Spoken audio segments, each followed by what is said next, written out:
Jeg skulle afstemme en redoxreaktion med oxidationstal, så det første jeg har gjort her, det er at opskrive et reaktionsskema, og så det næste, det er, at vi vil skrive oxidationstallene over atomerne. Så sådan man finder oxidationstallet, det er, at vi starter med at kigge på ladningen.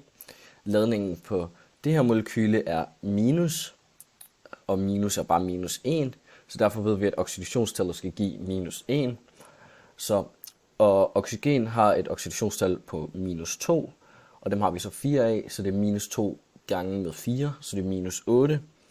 Og hvis minus 8 skal blive til minus 1, så ved vi, at vores Mn bliver nødt til at have et oxidationstal på plus 7. Og så kigger vi herover på vores SO2. Den har ikke nogen ladning. Det betyder, at det bare skal give 0. Og der har vi oxygen igen, som er minus 2, og dem har vi 2 af. Så derfor har vi minus 4, og så ved vi, at vores S bliver nødt til at være plus 4, for at det ligesom går op med 0. Så går vi herover på den anden side, og der har vi en ladning på 2 plus, og den skal jo ligesom give 2 plus, så derfor bliver Mn nødt til at være 2 plus. Og så kigger vi herover til sidst på SO4 2-. Den har en ladning på 2-. Derfor skal oxidationstallet også være inde på 2-. Og igen har vi jo ligesom oxygen, som har et oxidationstal på minus 2.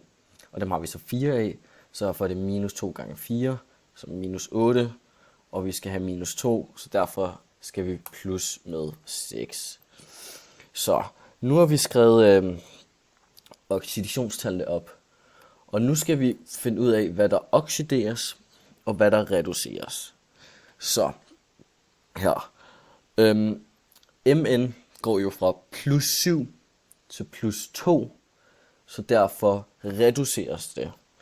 Vi siger her, Mn reduceres med 5.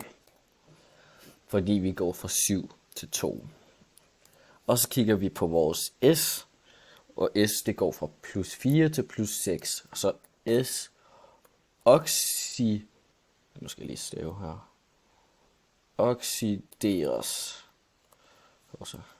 Deres med 2. Og så for at det går op på begge sider, så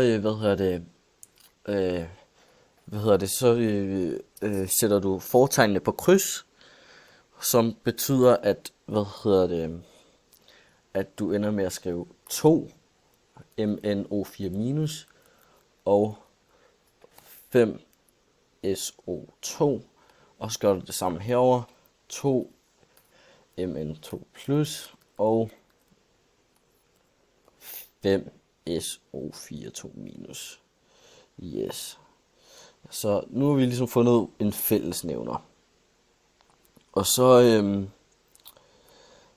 så går vi op og kigger på, hvad er det næste.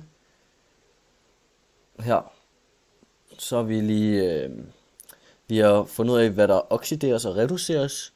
Så har vi afstemt, at der optages og afgives lige mange elektroner på hver sin side. Og så nu skal vi have, at ladningen er den samme på begge sider. Så vi skriver her, ladningen på den ene side er minus, fordi vi har 2 af dem. Så har vi en ladning lige med minus 2. Så går vi over på den anden side. Så har vi en ladning her på 2+, dem har vi 2 af, så det er 4+. Så herover så har vi en ladning på 2-, og dem har vi 5 af. Så derfor har vi en ladning på minus 6.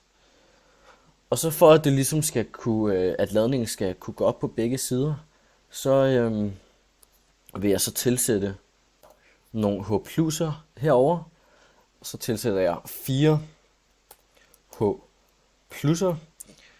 fordi så bliver ladningen her også til minus 2.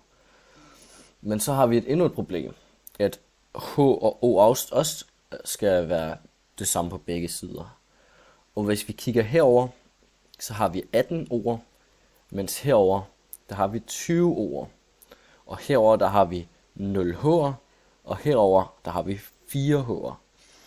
Så derfor til sidst, så vil vi tilsætte herover på venstre side 2 H, 2 O. Fordi så har vi vores 20 ord på begge sider, og vi har vores 4 h'er. Og nu er ladningen den samme på begge sider, og H og O er også afstemt på begge sider. Og det er sådan, du afstemmer en redoxreaktion med oxidationstal.